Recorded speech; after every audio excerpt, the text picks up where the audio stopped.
देखिए बच्चों, अपरिमेय संख्याएं हम सभी जानते हैं किसे कहेंगे, वे वास्तविक संख्याएं, परिमेय और अपरिमेय संख्याएं मिलकर क्या बनाती हैं, वास्तविक संख्याएं। अब उनमें से वे वास्तविक संख्याएं जिन्हें P/Q के रूप में नहीं लिखा जा सकता, अपरिमेय संख्याएं कहलाती है, जहां P और Q क्या हैं, पूर्णांक संख्याएं, अर्थात जिनको हम पूर्णांक बटे पूर्णांक के रूप में नहीं लिख सकते, उनको हम कहते हैं अपरिमेय संख्याएं। जिनको हम पूर्णांक बटे पूर्णांक के रूप में लिख सकते हैं, P/Q के रूप में लिख सकते हैं, उन्हें हम कहते हैं परिमेय संख्याएं। अब देखते हैं बच्चों, अपरिमेय संख्याओं से संबंधित एक बहुत ही महत्वपूर्ण प्रमेय हमारी पाठ्य पुस्तक की प्रमेय संख्या 1.3 क्या है। देखिए, मान लीजिए P एक अभाज्य संख्या है, तब यदि P(a² को विभाजित करती है तो P a को भी विभाजित करती है, जहां a क्या है, एक धनात्मक पूर्णांक। किसी भी धनात्मक पूर्णांक के वर्ग को यदि कोई अभाज्य संख्या विभाजित करती है तो वह अभाज्य संख्या उस धनात्मक पूर्णांक को भी विभाजित करेगी। उदाहरण के माध्यम से समझिए बच्चों, कोई एक पूर्ण वर्ग संख्या सोच लीजिए, जैसे कि 6 का वर्ग हमने सोच लिया 36। अब 36 का अभाज्य गुणनखंडन कीजिए, 36 का अभाज्य गुणनखंडन कीजिए, 2 का भाग लगाएंगे 18 आ जाएगा, 2 का भाग लगाएंगे 9 आ जाएगा, 3 का भाग लगाएंगे 3 और 3 का भाग लगाएंगे 1। तो देखिए ये जो 36 है ना, 6 का स्क्वायर अर्थात 36 2 से विभाजित होता है, 2 से विभाजित होता है। तो फिर बच्चों ये जो 6 है ना, 6 ये भी 2 से विभाजित होगा। मेरी बात समझ में आई। अगर किसी धनात्मक पूर्णांक का वर्ग किसी अभाज्य संख्या से विभाजित हो रहा है तो फिर वह संख्या खुद भी क्या होगी, उस अभाज्य संख्या से विभाजित अवश्य होगी। यही है प्रमेय संख्या 1.3। और संख्याओं को अपरिमेय सिद्ध करने में इसी प्रमेय का बहुत ही बड़ा बच्चों क्या है, उपयोग है, बहुत ही बड़ा इसका रोल है अपरिमेय सिद्ध करने में। आइए प्रमेय संख्या 1.4 देखें और इस प्रमेय के उस उपयोग को भी समझें। देखिए, प्रमेय संख्या 1.4 क्या है, √2 का वर्गमूल एक अपरिमेय संख्या है। तो इसको सिद्ध करने के लिए हम काम में लेंगे प्रमेय संख्या 1.3 को। कैसे, प्रमेय संख्या 1.3 क्या है, अगर किसी संख्या के वर्ग में कोई अभाज्य संख्या P का भाग जा रहा है तो फिर उस संख्या में भी A का भाग जाता है। अर्थात अगर बच्चों मैं ये कहना चाह रहा हूँ, अगर A² क्या है, A² किसी संख्या B का गुणज है तो फिर A भी क्या होगा, B का गुणज होगा।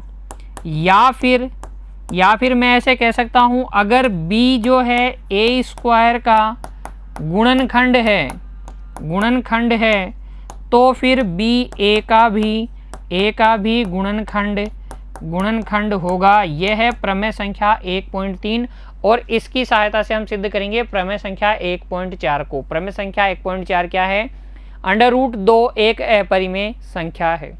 आइए देखते हैं बच्चों इसको अपरिमेय कैसे सिद्ध करेंगे।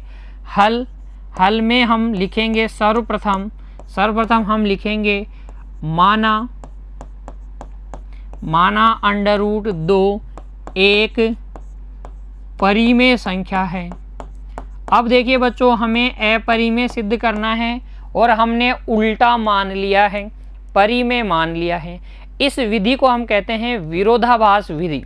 जिस विधि से मैं इसको सिद्ध करने वाला हूँ उसे कहूँगा विरोधाभास विधि। क्योंकि हम उल्टा मानेंगे और उल्टा मानने के कारण हमारे पास एक कॉन्ट्राडिक्शन आ जाएगी, एक विरोधाभास आ जाएगा, जिसके कारण हम कहेंगे कि जो हमने माना है वही गलत था। देखिए कैसे, हमने इसको मान लिया एक परिमेय संख्या, अपरिमेय सिद्ध करना है, परिमेय मान लिया। अच्छा, परिमेय मान लिया, अतः फिर तो हम इसको P/Q के रूप में लिख सकते हैं। Q जहाँ 0 नहीं होगा, लिख सकते हैं जहाँ बच्चों P तथा Q क्या होता है, P तथा Q दोनों क्या हैं, दोनों पूर्णांक हैं। अरे भाई परिमेय हैं, परिमेय है, तब हम इसे पूर्णांक बटे पूर्णांक के रूप में लिख पाएंगे ना। आपने इसको परिमेय माना है तो ये लिख पाओगे। अच्छा, यदि देखिए यदि P तथा Q में कोई उभयनिष्ठ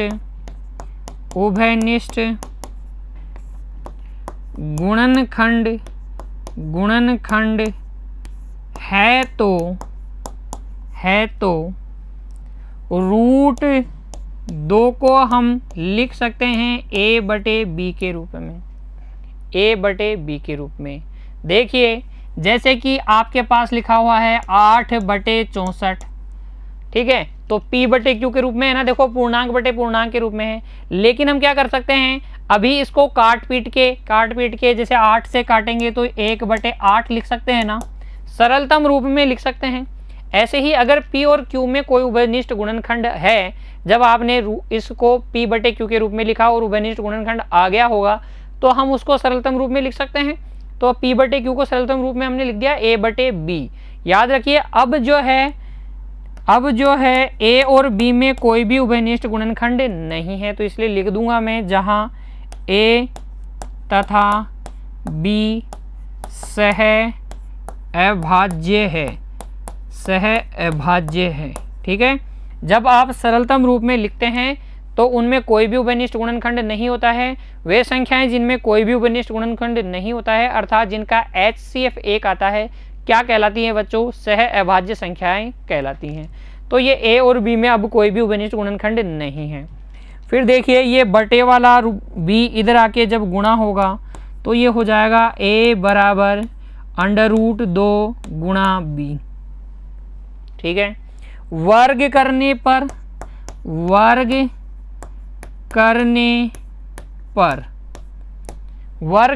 पर आपको मिल जाएगा a² बराबर 2 गुणा b²।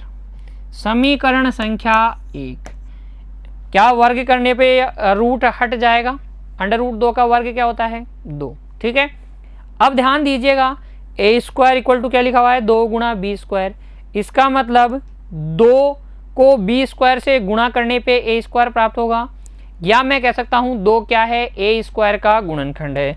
क्या कह सकता हूं, जहां से मैं कह सकता हूं 2 जो है a² का गुणनखंड है। अच्छा, और अभाज्य संख्या भी है 2, तो 2 अभाज्य संख्या है जो a² का गुणनखंड है, अर्थात 2 जो है a² को पूर्णतया विभाजित करती है। तो याद कीजिए प्रमेय संख्या 1.3 अभी मैंने आपको बताया, जो a² को विभाजित करती है, परिमेय अभाज्य संख्या जो a² को विभाजित करती है वो a को भी विभाजित करती है। अतः मैं लिख दूंगा 2 a का भी गुणनखंड है, a का भी गुणनखंड है, ठीक है। अतः a बराबर 2 गुणा k, जहाँ k क्या है, एक पूर्णांक है। k क्या है बच्चों, एक पूर्णांक है। तो देखिए यहाँ समझिए 2 क्या करता है, a को पूर्णतया विभाजित करता है, तभी तो इसका क्या है, गुणनखंड है। तो देखिए जब आप 2 का भाग लगाएंगे a में तो k बार जाएगा, शेषफल 0 आएगा। कितनी भी बार जा सकता है ना। फिर a को लिखा जा सकता है 2 गुणा k प्लस r यानी कि 0, तो a को हम क्या लिख सकते हैं, 2k के रूप में लिख सकते हैं। फिर हम लिखेंगे a का मान समीकरण 1 में रखने पर। समीकरण 1 क्या थी बच्चों, समीकरण 1 थी a² बराबर 2 गुणा b²।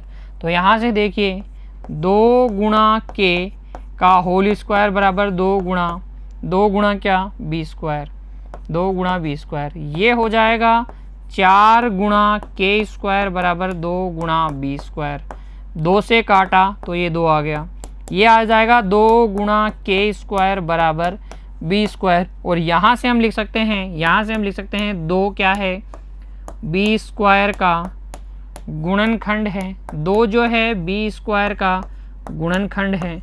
और प्रमेय संख्या 1.3 से हमें पता है जो बी स्क्वायर का गुणनखंड होती है अभाज्य संख्या, वो बी का भी गुणनखंड होती है। इसलिए मैं लिख दूंगा 2 जो है बी का भी गुणनखंड है, बी का भी गुणनखंड है। ठीक है, अब इन दोनों लाइनों को ध्यान दीजिएगा बच्चों। यहाँ आपने बोला 2 ए का गुणनखंड है और यहाँ आप बोल रहे हैं 2 बी का भी गुणनखंड है। अतः आप कह रहे हैं 2 ए तथा बी का उभयनिष्ठ गुणनखंड है, उभयनिष्ठ गुणनखंड है। क्यों है उभयनिष्ठ गुणनखंड? क्योंकि देखिए, वापस से समझिए, आपको अपरिमेय सिद्ध करना था, आपने परिमेय माना तो इसको p बटे क्यू के रूप में लिख सकते हैं। अब p और q में अगर कोई कॉमन फैक्टर है तो काट के a बटे b के रूप में लिख सकते हैं। b को इधर पक्षांतरित कर दिया तो a बराबर √2 गुणा b हो गया, √2 गुणा b हो गया बच्चों। फिर वर्ग करने पे a स्क्वायर बराबर 2 गुणा b स्क्वायर हो गया। इसका मतलब 2 जो है a स्क्वायर का गुणनखंड है। 2 एक अभाज्य संख्या है और प्रमेय संख्या 1.3 से हमें पता है अगर कोई अभाज्य संख्या a स्क्वायर का गुणनखंड है तो वो a का भी गुणनखंड होती है। तो यहाँ से 2 a का गुणनखंड हो गया। अच्छा, 2 a का गुणनखंड है तो 2 को इस a को हम मान सकते हैं 2 गुणा k के रूप में।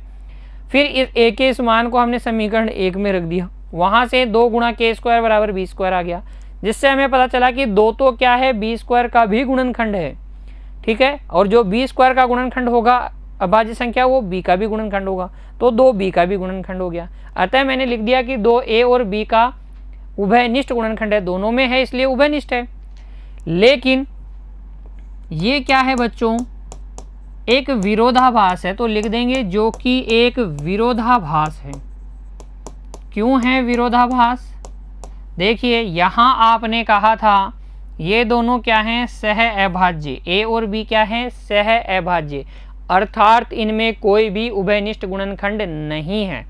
फिर यहाँ आप कह रहे हैं कि 2 इनका उभयनिष्ठ गुणनखंड है, तो ये क्या है, एक विरोधाभास है, कॉन्ट्राडिक्शन है, उल्टी बातें हैं। जिसका कारण क्या है, जिसका कारण प्यारे बच्चों हमारी गलत परिकल्पना है, गलत परिकल्पना है। अतः √2 एक क्या है बच्चों, अपरिमेय संख्या है, अपरिमेय संख्या है। क्योंकि अगर आप इसको परिमेय मानोगे तो फिर ये कॉन्ट्राडिक्शन होगा, विरोधाभास आएगा। सह अभाज्य होने के बावजूद उसमें आप उभयनिष्ठ गुणनखंड दिखा पा रहे हैं, इसका मतलब विरोधाभास है। क्यों है? क्योंकि आपने गलत चीज मानी है। √2 को परिमेय मानना गलत है, इसका मतलब √2 एक क्या है, अपरिमेय संख्या है बच्चों। अब देखिए, इन दोनों प्रमेयों पर आधारित उदाहरण करते हैं, फिर हम करेंगे बच्चों प्रश्नावली 1.3। तो देखिए, हमारी पाठ्य पुस्तक का उदाहरण संख्या 9 क्या है, √3 एक अपरिमेय संख्या है। √3 को अपरिमेय सिद्ध करना है, वैसे ही जैसे हमने प्रमेय संख्या 1.4 को सिद्ध किया था, इसको सिद्ध कर लेंगे। सर्वप्रथम हम क्या लिखेंगे हल में, देखिए हम लिखेंगे माना कि √3 एक परिमेय संख्या है। अपरिमेय सिद्ध करना है तो विरोधाभास वाली विधि, इसलिए क्या मान लेंगे, परिमेय मान लेंगे। अतः बच्चों √3 बराबर हो जाएगा p बटे q, q not equal to 0, जहाँ p तथा q दोनों क्या हैं, दोनों बच्चों दोनों हैं पूर्णांक, p तथा q दोनों पूर्णांक है। परिमेय मानने का अर्थ ही यह है कि पूर्णांक बटे पूर्णांक के रूप में आप लिख सकते हैं। अब यदि P तथा Q में कोई उभयनिष्ठ गुणनखंड है तब हम लिख सकते हैं √3 को a बटे b के रूप में। यहाँ से a बराबर हो जाएगा √3 गुणा b, और यहाँ से a स्क्वायर बराबर हो जाएगा 3 गुणा b स्क्वायर। कैसे? दोनों ओर वर्ग करने पर, दोनों ओर वर्ग करने पर आपको ये मिल जाएगा। अतः ये जो 3 है a स्क्वायर का क्या है? गुणनखंड। जो a स्क्वायर का गुणनखंड होती है अभाज्य संख्या, वो a का भी गुणनखंड होती है प्रमेय संख्या 1.3। यहाँ से लिख दूंगा 3 a का भी गुणनखंड है, a का भी गुणनखंड है। फिर देखिए 3 a का भी गुणनखंड है, अतः माना कि a बराबर 3 गुणा k मान सकते हैं। फिर a का मान समीकरण संख्या 1 में रखने पर लिख देंगे a का मान समीकरण 1 क्या है? समीकरण 1 a स्क्वायर बराबर 3 गुणा b स्क्वायर, a स्क्वायर बराबर 3 गुणा b स्क्वायर में रखने पर, ठीक है। a की जगह आप लिख देंगे 3k, तो ये हो जाएगा 3k का होल स्क्वायर बराबर 3 गुणा b स्क्वायर। यहाँ से देखिए 9k स्क्वायर बराबर 3 गुणा b स्क्वायर, और यहाँ से 3k स्क्वायर बराबर b स्क्वायर, जिससे आप लिख देंगे 3 जो है b स्क्वायर का गुणनखंड है। 3 जो है b स्क्वायर का गुणनखंड है। अच्छा, 3 अभाज्य संख्या है, b स्क्वायर का गुणनखंड है, प्रमेय संख्या 1.3, ये b का भी क्या है? गुणनखंड। तो हम लिखेंगे 3 b का गुणनखंड है। अब देखिए यहाँ से स्पष्ट है कि 3a और b दोनों का उभयनिष्ठ गुणनखंड है, तो लिख देंगे स्पष्ट है कि 3a तथा b दोनों का उभयनिष्ठ गुणनखंड है। 3 जो है a तथा b दोनों का उभयनिष्ठ गुणनखंड है। फिर देखिए हम लिखेंगे जो कि एक विरोधाभास है,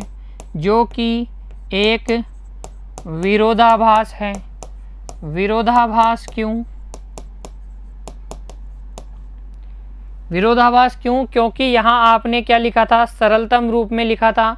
लिख भी देंगे जहाँ a तथा b सह अभाज्य हैं। क्योंकि आपने उभयनिष्ठ गुणनखंड है तो a काट के तो a बटा b लिखा, तो ये सह अभाज्य हैं। फिर आप कह रहे हैं कि इनमें क्या है? उभयनिष्ठ गुणनखंड है, तो ये एक विरोधाभास है, जिसका कारण क्या है? जिसका कारण बच्चों हमारी गलत परिकल्पना है,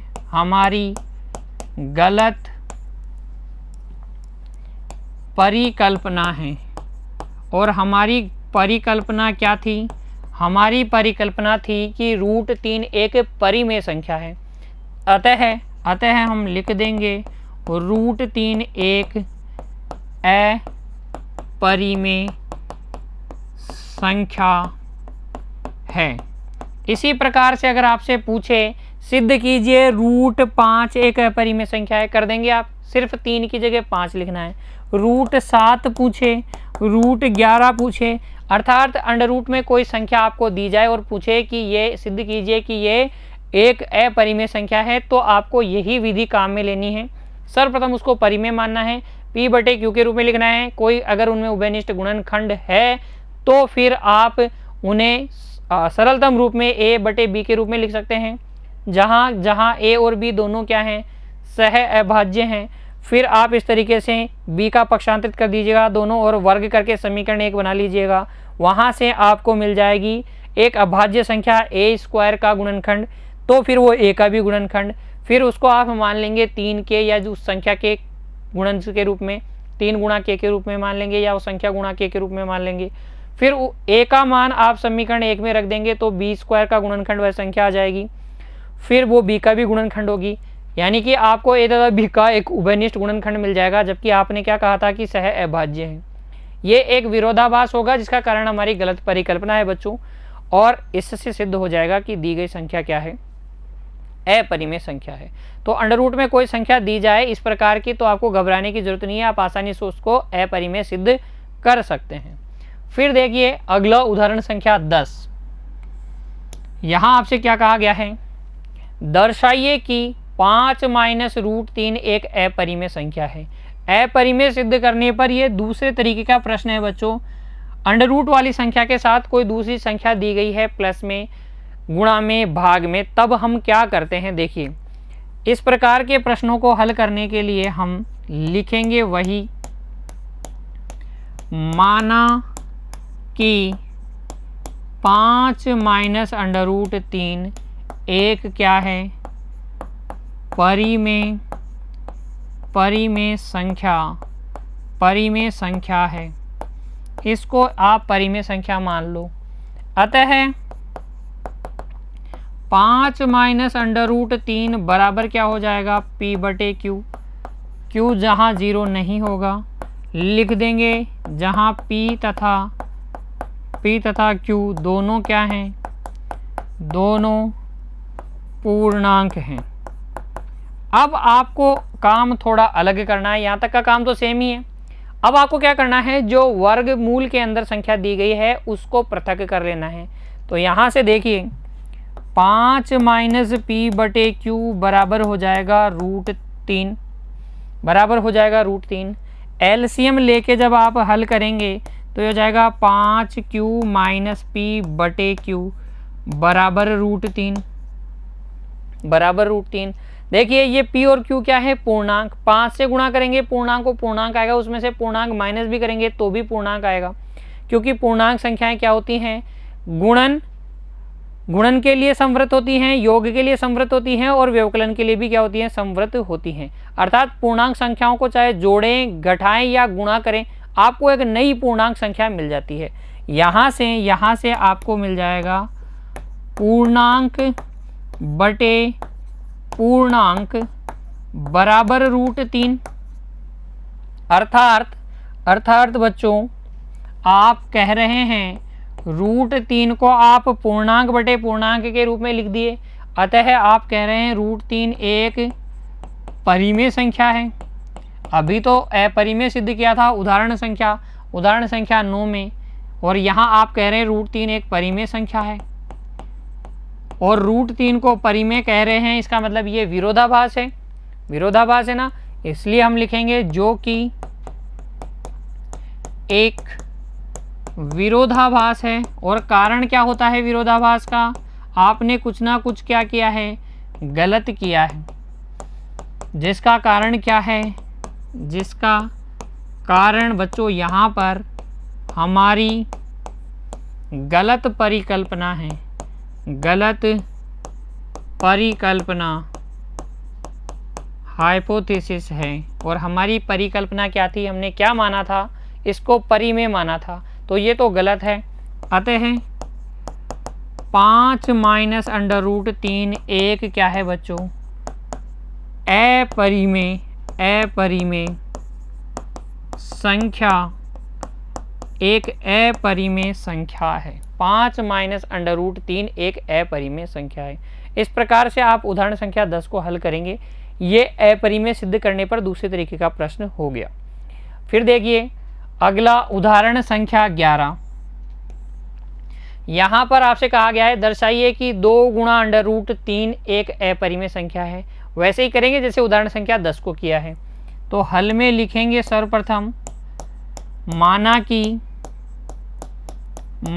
कि 2 गुणा √3 एक